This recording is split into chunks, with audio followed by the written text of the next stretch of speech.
It's really something, isn't it? Connecting with your doctor, but from your own living room. Hmm. Feels like just yesterday that was pure science fiction, Hmm. but especially after the last few years, it's just normal. So Yeah, it normal. really has become widespread. And that's exactly what we're diving into today, Okay. telemedicine. Right. We want to unpack it all, where it came from, and uh, spoiler, it's older than you might think, predates video calls by a long shot, Yeah. how it works now, the good stuff, the benefits for you, Sure. some of the limitations, things to watch out for, and maybe where it's all heading. And we'll definitely share some practical tips too. For anyone listening, whether you do virtual visits all the time or you're still sort of wondering about it, we want to help make those online chats as effective as they can be. Yeah, our goal today is really just to give you a solid, comprehensive look at telemedicine, whether you use it or you're just curious. Okay, let's get into it then. What Yeah. is telemedicine exactly, and where did it begin? So, in simple terms, telemedicine is just healthcare delivered remotely. When you and your doctor or nurse or therapist aren't in the same room Okay. and you're using tech, could be video calls, apps, sometimes just secure messages for actual clinical care. It feels so modern, though. Hmm. But you said it has a history. Oh, yeah, a fascinating one. It actually goes way, way back, early 20th century, believe it or not. Really? How? Radio. They used radio signals to give medical advice to ships out at sea. Wow. No kidding. Radio waves for doctor's advice. That's unexpected. Isn't it? Then, fast forward a bit to the 1950s, we started seeing closed-circuit TV being used. Okay, like hospital networks. Exactly, linking different medical centers. It was pretty big in psychiatry, actually. Specialists could consult remotely. All right, TV makes sense as a next step. What came after that? Well, the 1960s were interesting because of NASA. NASA. How do they fit in? They needed ways to monitor astronauts' health, their vital signs from space, Right. right? So that pushed remote monitoring technology forward quite a bit. Huh. Space-raised tech, helping eventual Earth-bound healthcare.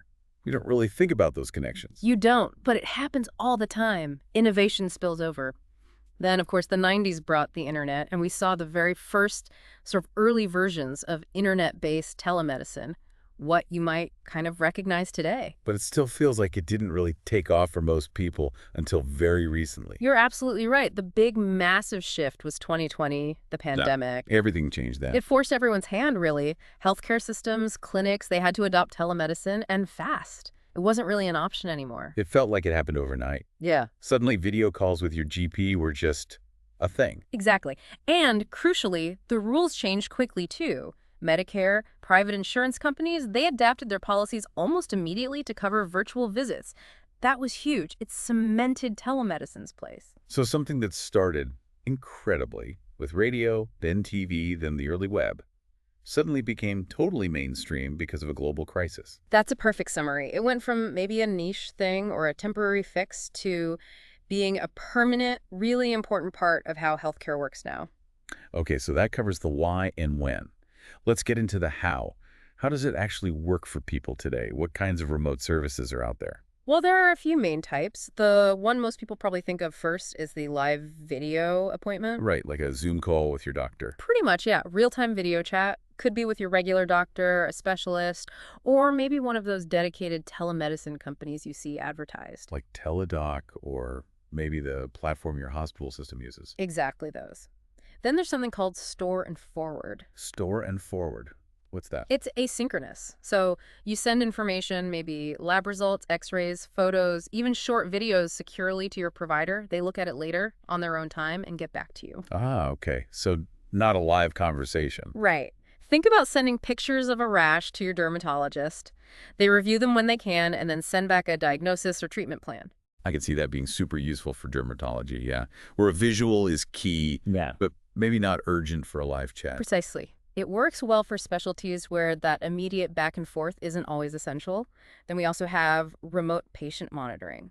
Tell me more about that one. How does that work for the patient? So this involves using devices at home, things like connected blood pressure cuffs, glucose meters, maybe smart scales or wearables. Okay. These devices track your health data vitals mostly and automatically send that information securely to your doctor or care team. Wow, that sounds amazing for managing chronic conditions like diabetes or high blood pressure. It really is very powerful for ongoing management.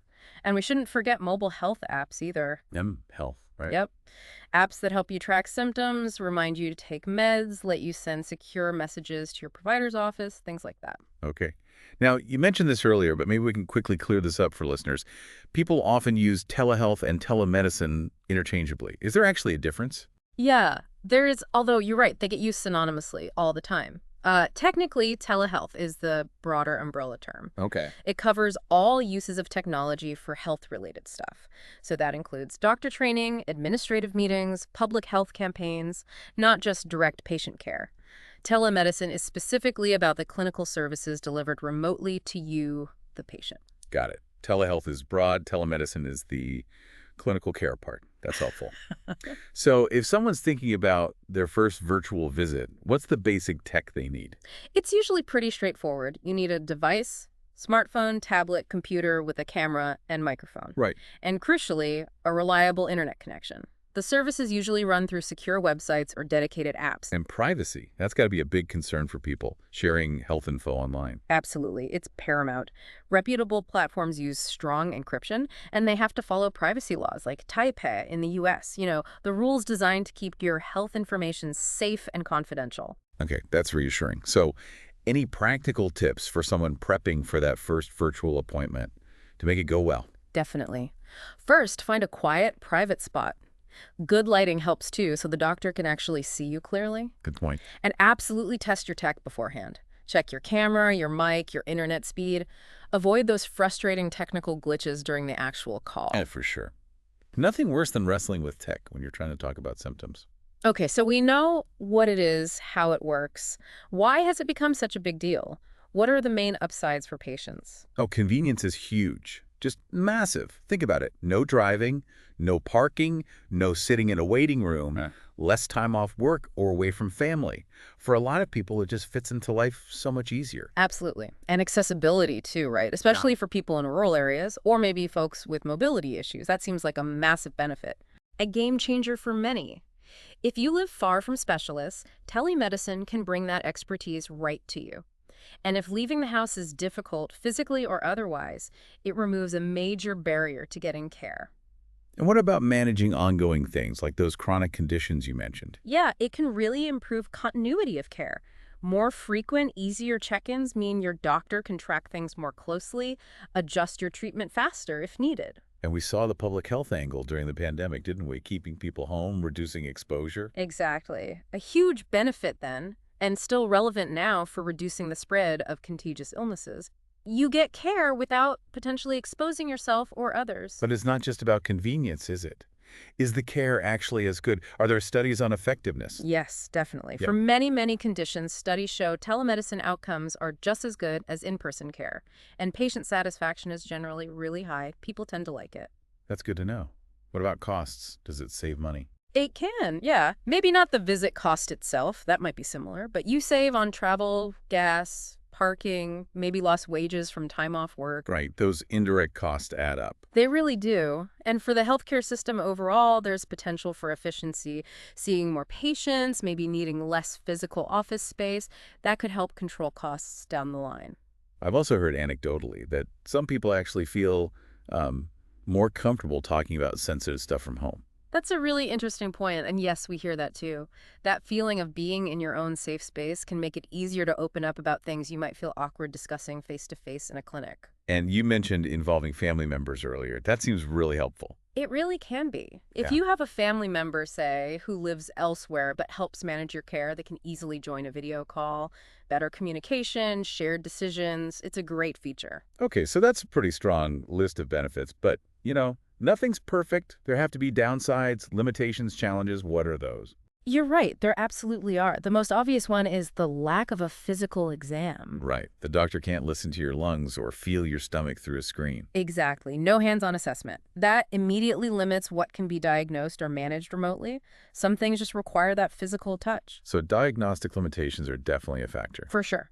Some symptoms or conditions absolutely need an in-person evaluation, maybe lab tests, imaging, things you just can't do virtually.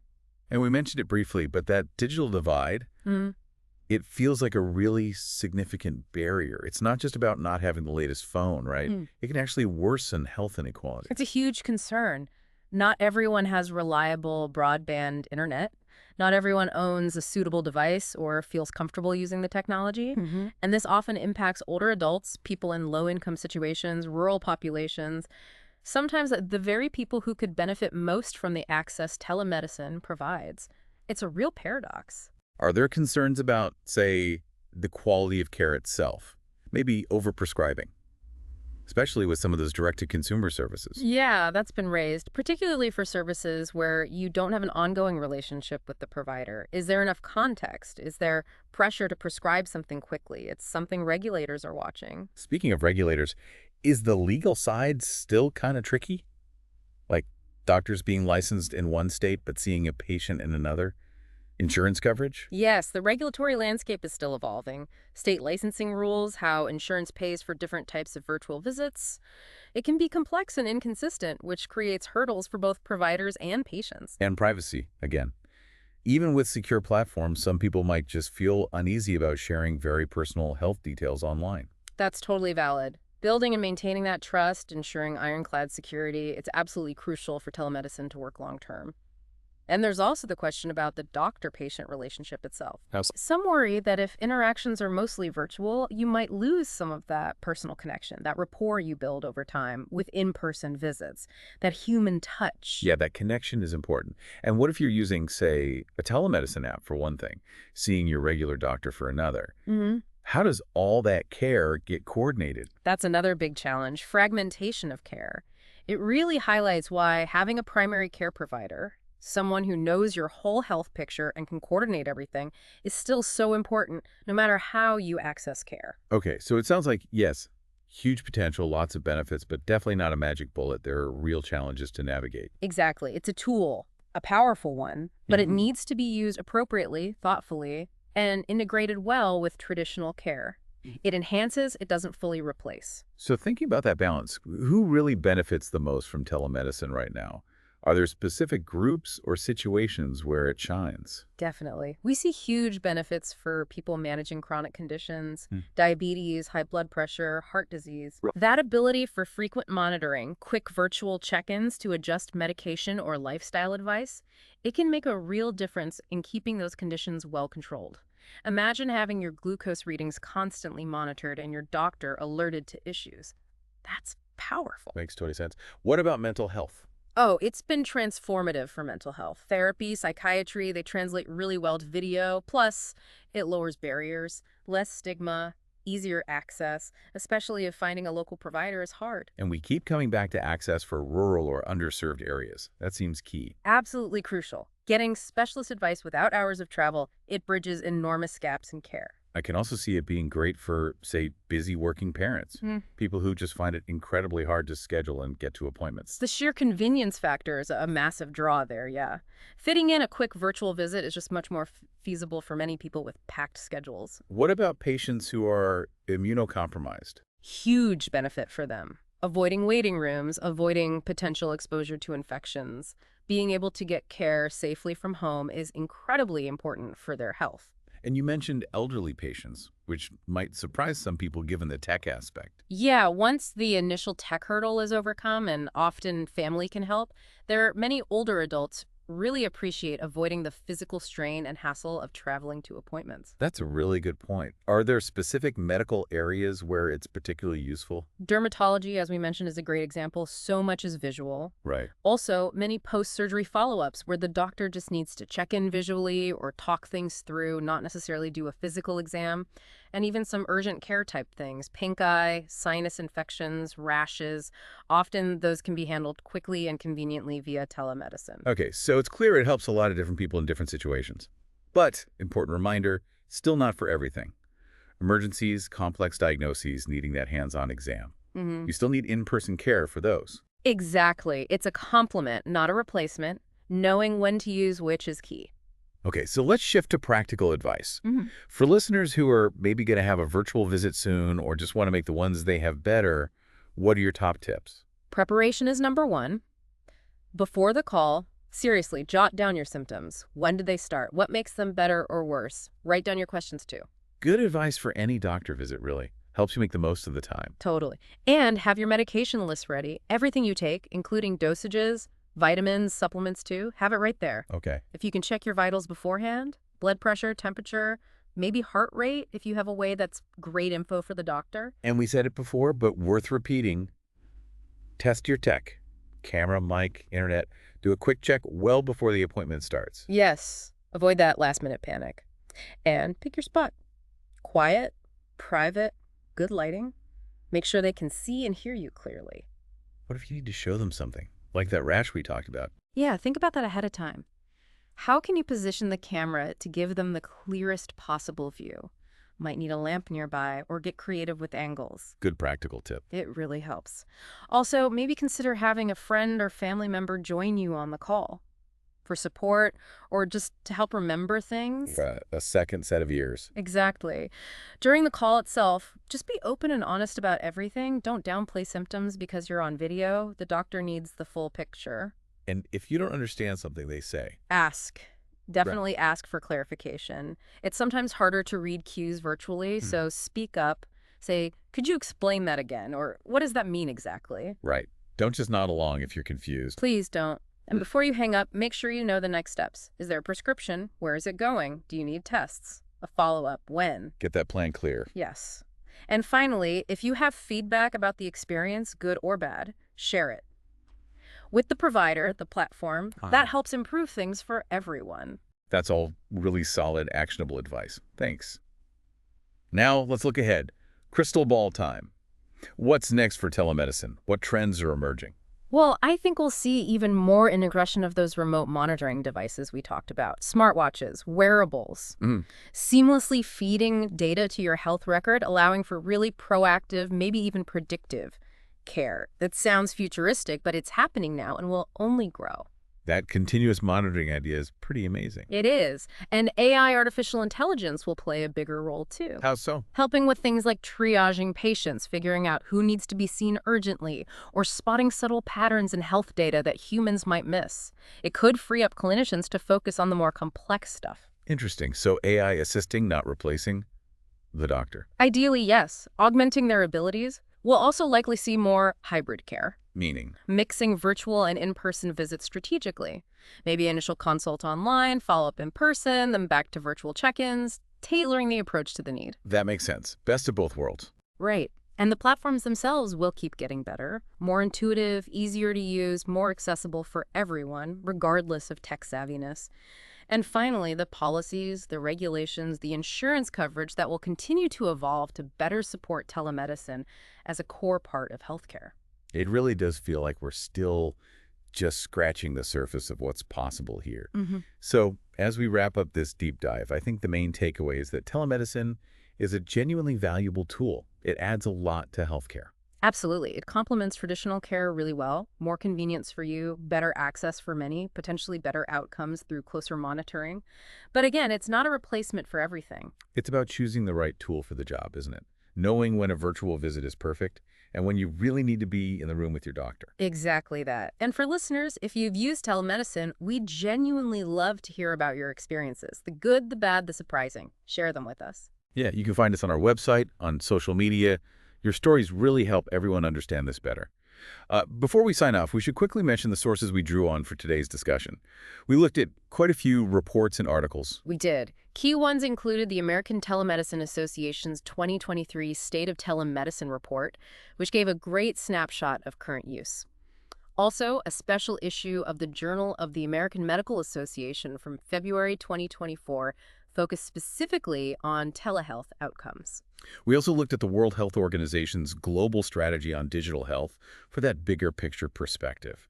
And a really insightful article from the New England Journal of Medicine from December 2023 titled The Future of Telemedicine After COVID-19. And of course, we checked the Centers for Medicare and Medicaid Services website for details on current U.S. policies and regulations around coverage, which is obviously crucial for access. Right. We'll put links to all of those on our website if you want to dig deeper yourself.